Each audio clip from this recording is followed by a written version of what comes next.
country of Scotland is quite literally made for road trips. There are more unbelievable sights and unforgettable stories in this ancient part of the world than any of us could ever dream of experiencing in our entire lives.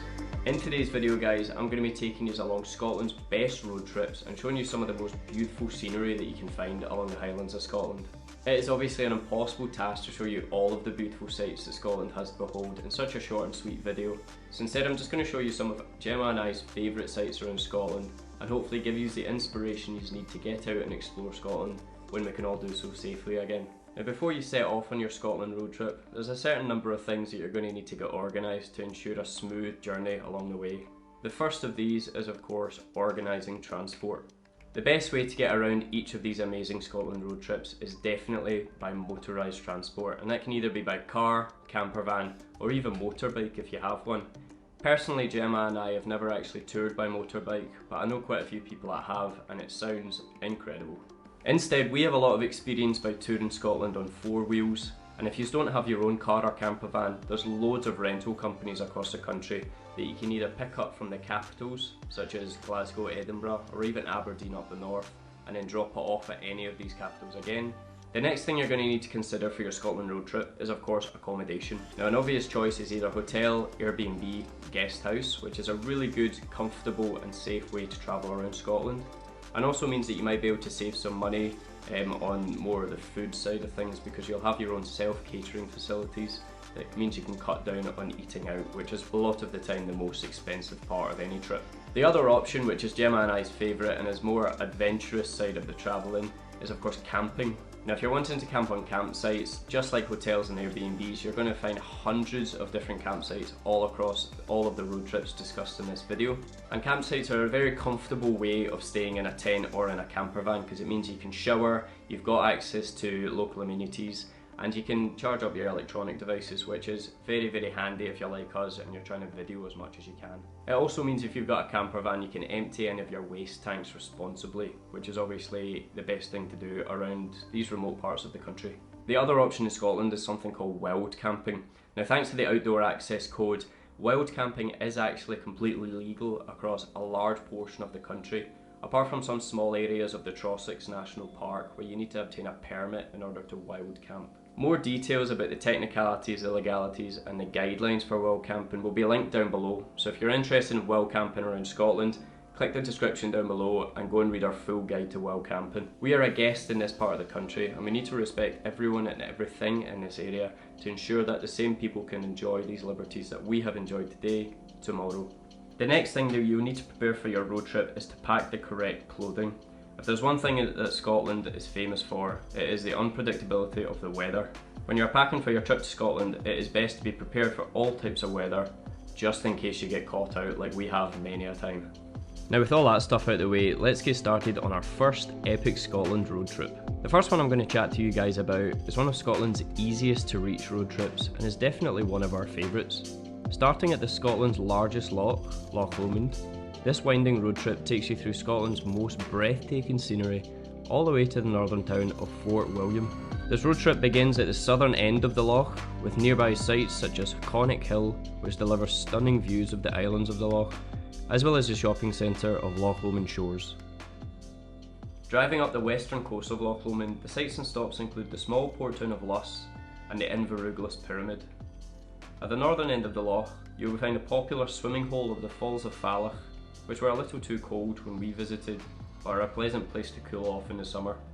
Further north, you will soon enter one of Europe's last remaining wildernesses, the plains of Rannoch Moor.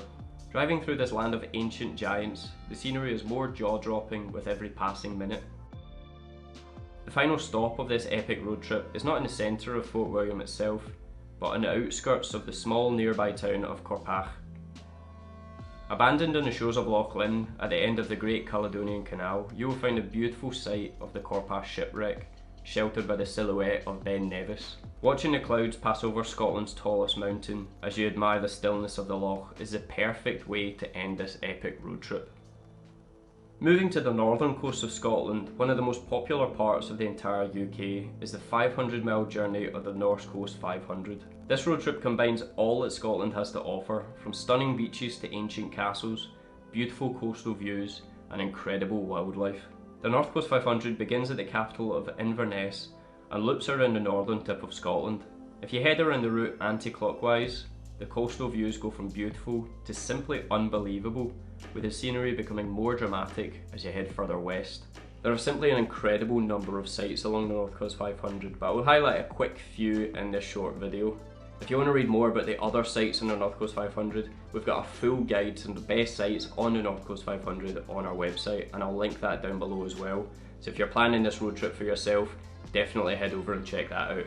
These beautiful sites include the ancient Wallago steps that lead down the cliffside to the harbour below, and the mesmerising castle ruins of Wick and St Clair, perched on the edge of the cliff and overlooking the sea. On the northernmost tip of the country, you'll find the Dincasby Stacks, the golden sands of Coldbacky Beach, and the deep and mysterious Smoo Cave. Driving south along the western coast, you'll find a nature reserve of Handa Island, a small island just off the coast of Scotland that is a dedicated bird sanctuary.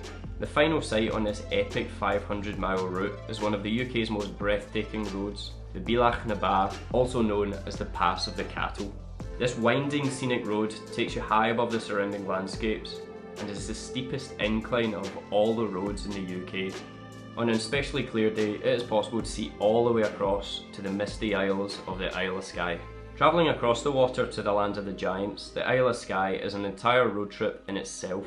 The adequately named Misty Isles is the perfect example of Scotland's most rugged and unforgiving terrain and weather. We have visited this island multiple times over the years, and the weather has never been the same any two times. From camping on campsites, wild camping in fields, and even sleeping in our car due to the horizontal rain, we've experienced the best and the worst of the Isle of Skye. Starting at the north of the island, these are just a few of the best places to visit on the Isle of Skye. In the small town of Uig, you'll find the Isle of Skye Brewery, which is one of the widest selections of beer I have ever seen. If you call in advance, you should be able to arrange a brewery tour and possibly taste some of the local brews for yourself before you buy anything.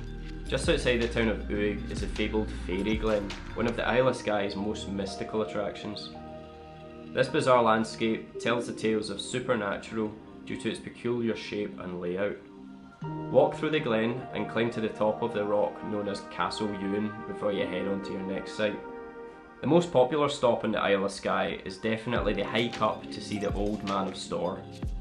Starting from the car park on the eastern side of Skye, the hike to see the standing stones will take you roughly 45 minutes to reach the upper platform. It is a reasonably easy hike, and starting from the car park it's pretty much vertical to get up to the viewing platform, and the view from the top of here will be very dependent on what the weather systems are doing that day. We've been up to the top about 4 or 5 times now, and only one time has it been possible to see the Old Man and even across to the mainland of Scotland. It is definitely worth the gamble though, because the views from the top are simply breathtaking. Continuing further south on the Isle of Skye, you'll soon reach the Slagachan Bridge, which is an old bridge that sits below the silhouette of the Cuillin mountain range. Now there is a story about the Slagachan Bridge that if you dip your face in the freezing cold waters, you'll achieve eternal beauty. A bonny wee Scottish blue.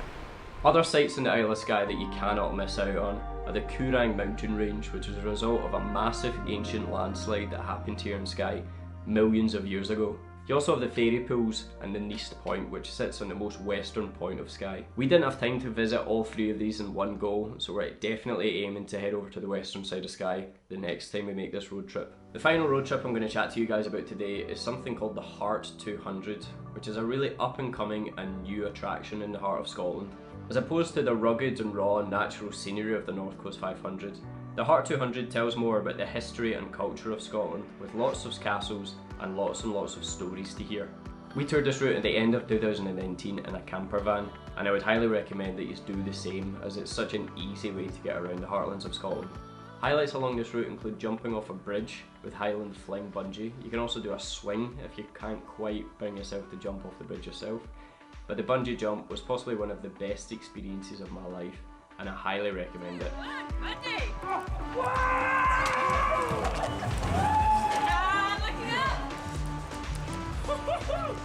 I can still hear Gemma's scream ringing in my ears sometimes. It was absolutely amazing.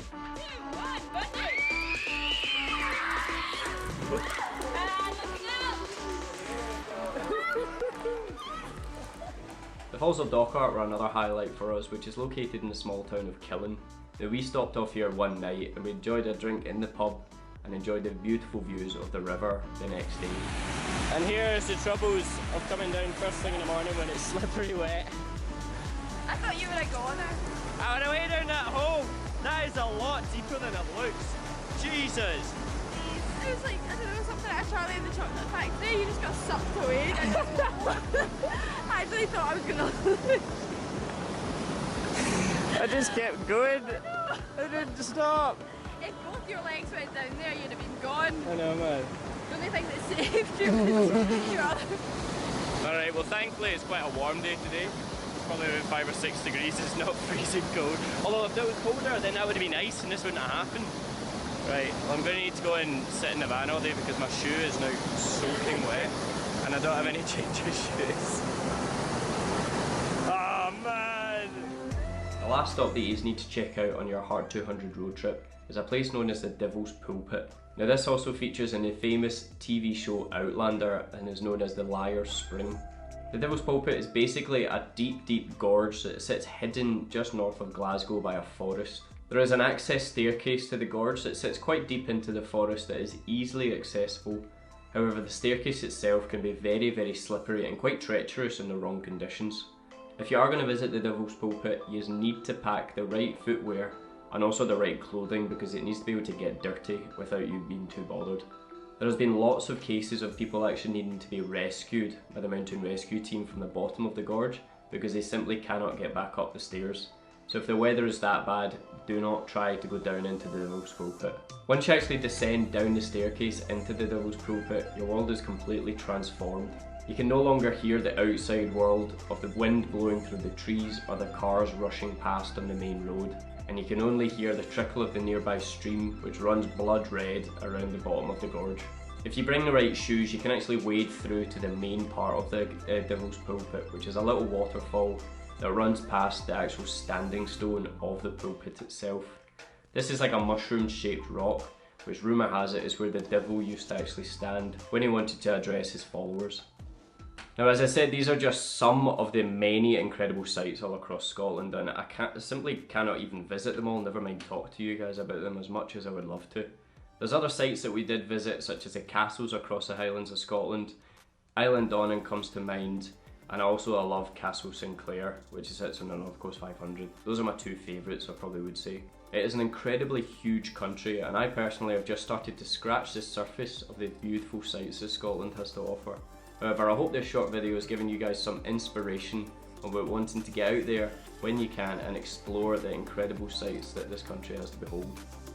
If you like this video guys, please hit that like button down below and drop us a comment about what your favourite site in Scotland is. There's a good chance that we probably missed it out, and I definitely want to go and check it out when we come back to that bonny land.